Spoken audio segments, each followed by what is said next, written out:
वालेकुम दोस्तों, तुसीं वेखदे पे हो अपना देश पंजाब टीवी ते मैं हां तुहाडा मेज़बान मोहम्मद नदीम करल।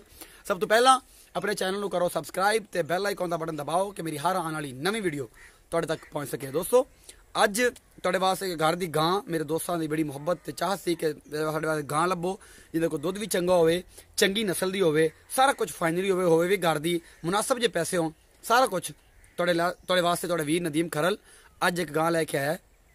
तुम दिखावांगे, उस तो बाद मालक को दुध वारा पूछांगे, सारा कुछ करांगे जो भी होगा।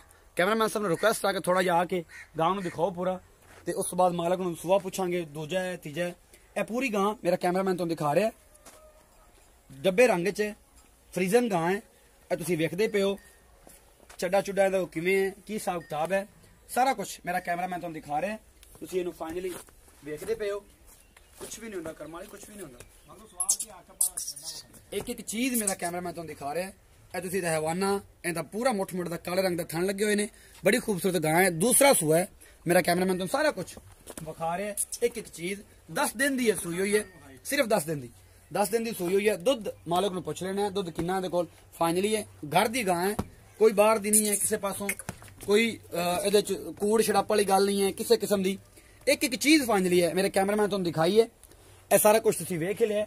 दोबारा एक दफा मैं कैमरामैन रिक्वेस्ट कर अगले पासों इहदा हवाना ते अगले पासों विखा दो। तुसीं बाइना दा जरा गर्दन तो पकड़ लेना कि प्रॉब्लम ना करे। थोड़ा जिहा अगे लै जाओ कैमरामैन साहब, ते इहदा हवाना पिछले हिस्से तो भी विखाओ सारा टोटली गां कोल किन्ना दुध है, किन्ना हवाना है। यह हवाने तू ही जजमेंट हो जाएगा कि गां कोल दुध किन्ना। चलो जी, ये फाइनली हो गया। भाई नूं पुछने हैं कि इत्थे आ जाओ, इत्थे आ जाओ, तुसीं इत्थे रहो। मेरे भरा नूं मेरे कोल आण दिओ। अच्छा तुसीं मैनूं ये दसो, पहले तो अपना नाम दसो, तो नाम थोड़ा उच्चा बोलना कि माइक कोई नहीं अज उहदी वजह तो जो आवाज़ थोड़ी घट जाएगी। तुसीं नाम दसना, नाम की भाईजान? मोहम्मद जाहिद। मोहम्मद जाहिद साहब। मोहम्मद जाहिद साहब ये दस्यो कि ये जिहड़ी अपनी गां ये दूसरा सूआ?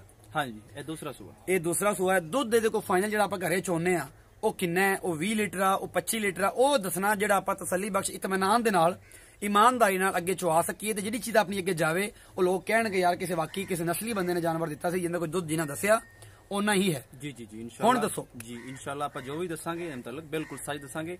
इहदे कोल जी 20 लीटर दुध फाइनली, 20 तो ज्यादा हो सकता वा, 20 तो कम नहीं, 20 लीटर दुध इहदे कोल बिल्कुल है वा। ਇਹਦੇ ਪਿੱਛੇ ਬੱਚਾ ਹੈ, इहदे पीछे बच्चा वा। ਇਹ ਕਿੰਨੇ ਦਿਨ ਦੀ ਸੂਈ ਹੋਈ ਹੈ? ए मैक्सिमम 8 तो 10 दिन की सूई है। 8 ਤੋਂ 10 ਦਿਨ ਦੀ 20 ਲੀਟਰ ਫਾਈਨਲੀ ਦੁੱਧ ਹੈ ਸਾਰਾ। जी बिल्कुल, मतलब ਉਸ ਤੋਂ ਵਧੇਗਾ ਕਿਲੋ, ਘਟਦਾ ਨਹੀਂ ਹੈ इंशाल्लाह वधेगा। अच्छा, तो ये मतलब पिछले सूबे भी तकरीबन 16-17 लीटर कर दी रही। जी जी बिल्कुल, बहुत अच्छी नस्ल दी है, मतलब घर दी है ना, मतलब ये तो रौला कोई नहीं ना आपको कोई प्रॉब्लम नहीं। इंशाल्लाह जिन्हें भी लैनी होगी इंशाल्लाह आप चुआ के देंगे। कोई अध पाइए का वाधा घाटा हो सकता है, वो वास्ते जनाब असं माजरत खुआए। गां तुसीं देख ली आ, हवाना तुसीं देख लिया, सारा कुछ तुहानूं पक्का हर चीज मेनटेन करके दिखाई आ, किसी किस्म का कोई शक ना रहे। ये जनाब मेहरबानी दसो कि ये माकूल जे पैसे ने वो किन्ने? सारे दे माकूल जे पैसे जड़े है 2,70,000 रुपया एदा माकूल रेट भाई होरां ने कीता है। ये जिथे भी समझ आए कोई प्यार मोहब्बत भी है कि बस इत्थे ही आपां देनी है, तो प्यार मोहब्बत कर लोगे? इंशाल्लाह करांगे।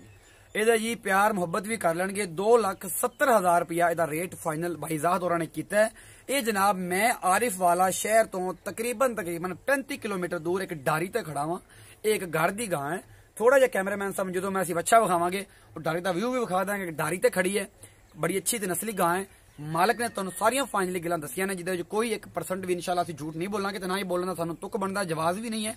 इंशाल्लाह जो चीज होएगी तुहाडे सामने फाइनली जिहड़ा होएगी। ज़ात भी मेहरबानी है तुहाडी, तुसीं प्यार मोहब्बत भी करोगे। दुध भी सानूं इंशाल्लाह उम्मीद है कि फाइनली, क्योंकि बड़े माशाल्लाह तुसीं अच्छे लुकिंग भी तुहाडी बड़ी अच्छी है, ते तुसीं बंदे भी खानदानी लगे हो मैनूं माशाल्लाह हो भी तुसीं। ते कैमरामैन साहब नूं रिक्वेस्ट ये करदा वां कि जनाब कैमरामैन साहब एक बारी थोड़ी डारी विखा दो कि वाकई डारी ते खड़े हैं, मेरा मुंह घना ना आवे, डारी आवे ज्यादा। ऐसी डारी ते खड़े हैं जी, ए घर दा बाकी माल भी खड़ा है। ते ए बच्चा ए दे पिछे बच्चा है जी, ए 10 दिन दी सूई हुई है। ए बच्चा जिहदे पिछे ए फ्रीजन हैगा, ए डच हैगा, ए HF आ, ए जो कुछ भी है ए सारा कुछ ए तुहानूं मैं विखांदा पिया। ए 10 दिन दी सूई ए बच्चा है जी। इस गां दे पिछे गां दी चुआई होने वाली आ। चुआई तो पहले मैं पहुंच गया। ए कैमरामैन से थोड़ा मेरे वाले पासे आ जाओ। ये जनाब चुआई तो पहले पहुंच गया, कहोगे तो इंशाल्लाह तुहानूं अगली वीडियो दे विच इहदी चुआई भी सेंड कर देंगे, टोटल चुआ के भी चेक करा देंगे। अपना बहुत सारा ख्याल रखिया जे। मिलदे हां एक नवीं वीडियो दे नाल तुहाडे कोल। अल्लाह निगहबान।